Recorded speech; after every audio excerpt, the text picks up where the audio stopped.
première étape, dès qu'on est sur Blender, on va enlever le light, on n'a pas besoin, caméra et cube. Après, je vais mettre ici shortcut VUR, comme ça vous pouvez suivre les commandes juste en bas à droite. Hop et hop. À chaque fois que vous avez un doute sur les commandes que j'ai utilisées, vous pouvez regarder ici le clavier. Après, je vais aller dans mon rendu, ici, le mettre en cycle, CPU en calcul GPU. Le débruitage, je vais mettre optics, ce sera plus rapide en sachant que ma carte c'est une RTX. On va descendre dans performance et on va mettre la taille des tuiles à 256. Et on va cliquer sur données persistantes. Pour finir, première étape, Shift A, maillage, et on va créer un plan. On va l'agrandir maintenant avec le S. Hop, on va dire comme ça, c'est bien. Et ça, c'est parfait. Maintenant, on va rajouter un petit peu l'environnement qui sera autour pour que ma statue soit vraiment au milieu. Du coup, on va aller dans Quixel Bridge. Voilà, juste ici. Et Quixel Bridge, en fait, si jamais vous ne savez pas comment l'utiliser, vous allez le télécharger, l'installer et après, vous aurez tout ça. Ici, vous allez cliquer par exemple Ancient. Et là, vous allez trouver en fait tous les objets que vous voulez télécharger et reproduire directement. Donc, vous cliquez par exemple sur cet objet-là, vous venez tout en bas, vous cliquez sur Download et après, vous allez l'avoir ici dans Local et hop, c'est ID Asset. Et là, c'est tous les fichiers que j'ai téléchargés. Donc, si jamais vous avez un doute. Et si vous rencontrez un problème avec ce logiciel Quixel Bridge, vous me dites en commentaire et je vous ferai une vidéo de comment l'installer. Maintenant, on va prendre celui-là, le Sandstone Rocky Ground. On va cliquer ici sur le plus et il va être exporté directement vers Blender. Hop, comme vous le voyez ici dans l'écran. Voilà. On va prendre maintenant celui-là, celui qu'on a téléchargé et on va l'agrandir. Le plan, on n'a pas besoin pour qu'il soit assez grand. Du coup, on va le diminuer un peu. Voilà, ça c'est bien. Celui-là, on va cliquer sur le G, l'axe des Y et on va le mettre là. Parfait. Là, c'est très bien. On va maintenant Shift D, hop, le mettre à côté. Toujours G et avec l'axe des Y, comme ça ils seront vraiment symétriques. Voilà, par exemple comme ça. Ici, je vais le tourner avec l'axe du bleu et je vais l'agrandir. Je vais faire la même chose pour tout ce qui est sur le plan. Donc, allez, Shift D, G, Y, hop, je mets là et après je tourne.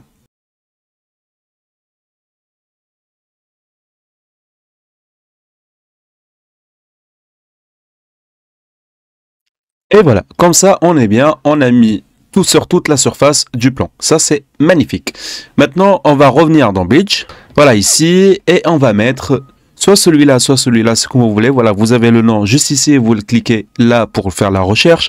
Donc, Hug Icelandic Lava Cliff. Et ici, Icelandic Jagged Lava Drop. Bref, j'ai un anglais, je sais de chuchote. Du coup, c'est pas grave. Mais le plus important, vous comprenez. Du coup, on va prendre celui-là et cliquer sur le plus. On va revenir dans Blender et vous allez juste ici. Voilà, je l'augmente avec le S. On a besoin en fait de cacher juste 3 phases. Donc cette phase-là qui est à droite, cette phase-là et cette phase-là. Comme ça, on aura la vue au milieu. Hop, on le met ici. On l'agrandit. Voilà, comme ça, c'est parfait. Shift D, G, Z et on va le mettre en haut. Hop, et faire derrière comme ça.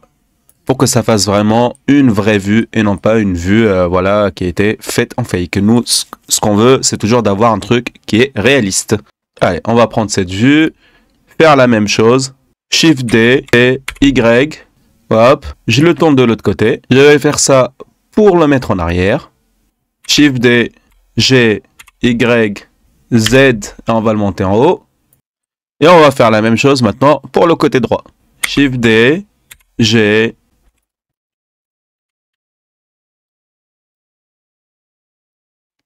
on va rajouter maintenant des pierres pour cacher un petit peu ici ce que vous avez dans le vide. Donc hop.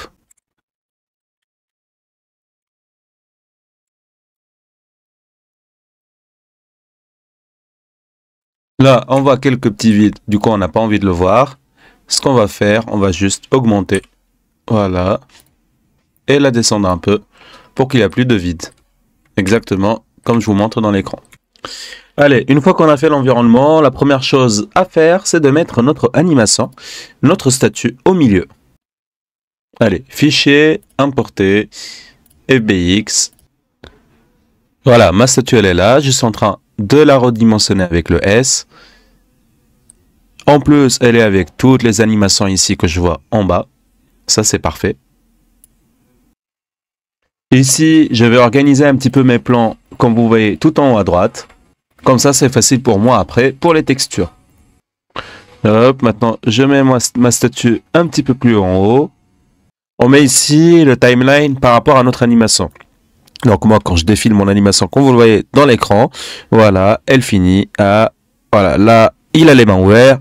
Là, il a les mains fermées. Du coup, on va dire 257, c'est parfait. Allez, on va rajouter un autre rocher puisque notre animation, elle est un peu plus grande. Du coup, S, pour l'agrandir, on va la mettre derrière. Shift D, hop, G et Z, on va mettre comme ça, hop. Voilà, pour l'instant, voilà, ça c'est top. Maintenant, on va voir la suite ensemble. Dernière étape, puisqu'on a fait l'environnement plus l'animation, on va mettre notre caméra. Shift A, on va aller caméra. Voilà, notre caméra est là. Première chose à faire dans la caméra, c'est de venir juste ici et de mettre la résolution 2560 pour avoir un effet de film. Pour la fréquence d'image, ici, le mieux c'est 24 images. Et on peut cliquer aussi sur regarder l'image rendue aux dimensions de la région de rendu. Comme ça, vraiment, on va voir seulement ce qu'il y a à l'intérieur du carré. Maintenant, on va se rendre ici dans la caméra et là, on va changer la longueur du focal en 35. Si vous voulez aussi changer la caméra quand vous bougez exactement comme ça, vous cliquez sur N, vous allez ici dans Vue et Caméra à la vue.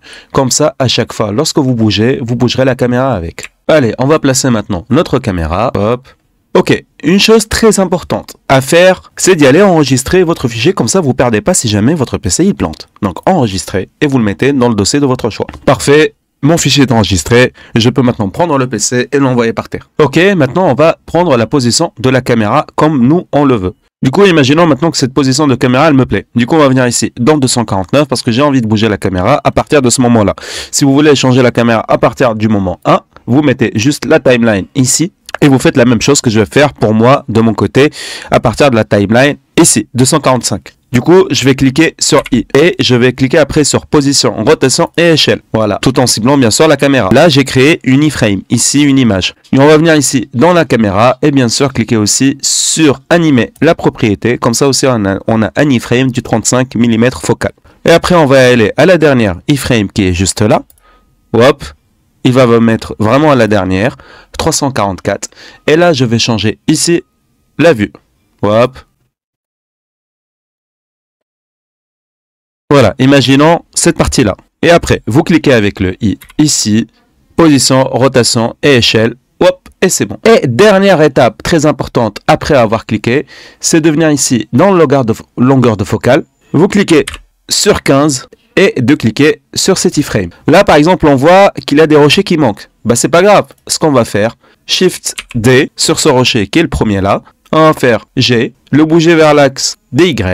Et voilà. Comme ça, on dirait cette partie, elle est vraiment bien faite. Allez, maintenant, si vous voulez, on va rejouer l'animation depuis le début. Comme ça, vous pouvez voir. Là, je l'ai laissé pour qu'on puisse voir l'animation de mon personnage. Et là, ça va commencer de bouger à partir de cet iframe jusqu'à cet iframe. Et voilà. J'ai rajouté, comme ça, lorsqu'on bouge avec la caméra, il n'y aura pas de problème ici. Et voilà, là, vous avez vraiment une partie de caméra qui est fantastique. Ce n'est pas encore fini. On va revenir maintenant au début. Et là, ce que vous pouvez faire, venir ici, cliquer sur caméra, venir ici dans caméra, profondeur des champs, vous allez cocher ici, vous allez prendre la petite pipette et sélectionner votre personnage.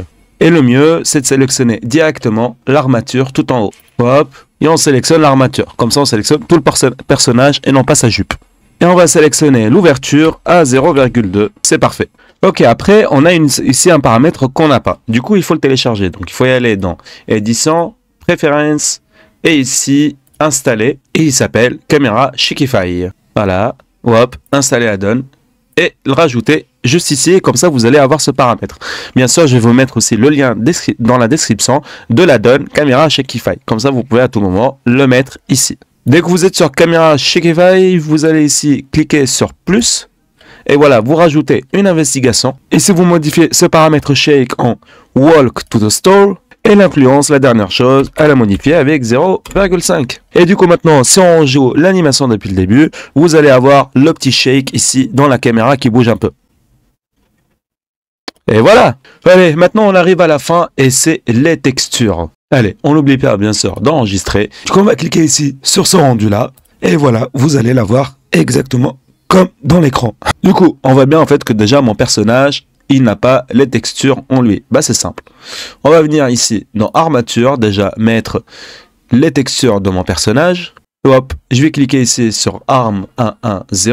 Je vais aller dans ici texture matériaux et je vais cliquer sur arm 11 diffusion et je vais voir pourquoi en fait il n'y a pas la couleur avec. Hop, voilà, arm 11 base color. Ouvrir l'image et voilà, maintenant on a la texture de l'image. Bah en fait il faut juste les enlever et les remettre. Et ici vous voyez à chaque fois que vous allez mettre une couleur, vous regardez bien celle qui est déjà mise. Arm 11 diffuse, on va l'enlever. Texture d'image ici, ouvrir. Et on va chercher arm 1 diffuse 1. Et voilà, je l'ai trouvé, c'est la arm 1 base color PNG. Hop, ouvrir l'image et l'insérer. Et voilà, maintenant on commence à avoir les images. Allez, arm 2, on va faire la même chose. Maintenant je vais mettre en speed le temps que je fasse tout ça.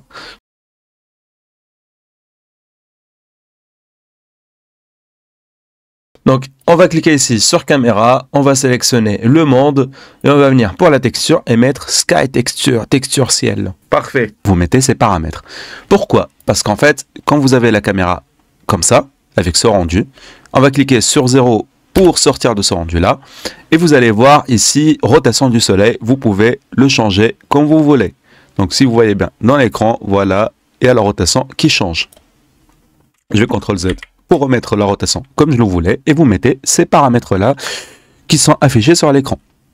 Après, quand vous faites ça, il reste une dernière étape, c'est de faire un cube ici tout autour de la scène et le transformer en poussière. Comme ça vraiment ça se voit qu'on est dans le désert.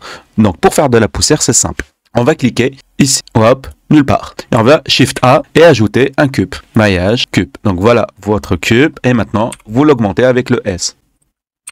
Voilà, vous mettez toute la scène dedans. Une fois que vous avez ça, vous allez cliquer sur le 0 et vous allez vous mettre en mode shading. Et ici, vous sélectionnez votre cube.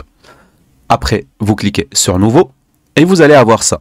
Première chose à faire, vous allez supprimer ceci. Voilà. Et on va le remplacer par vecteur volume skater. Shift A et on va chercher le volume skater. Donc c'est dispersion volumique, voilà, c'est celui-là.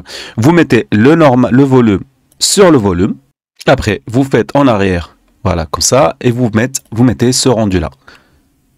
Et ici, dans la densité, vous changez 0,002 et vous allez voir, hop, maintenant, vous avez de la poussière à l'intérieur de votre scène. Et là, on va mettre 0,9. Ça suffit largement. Et on va diminuer notre cube parce que ça sert à rien pour que ce soit toute cette partie-là qu'il prend.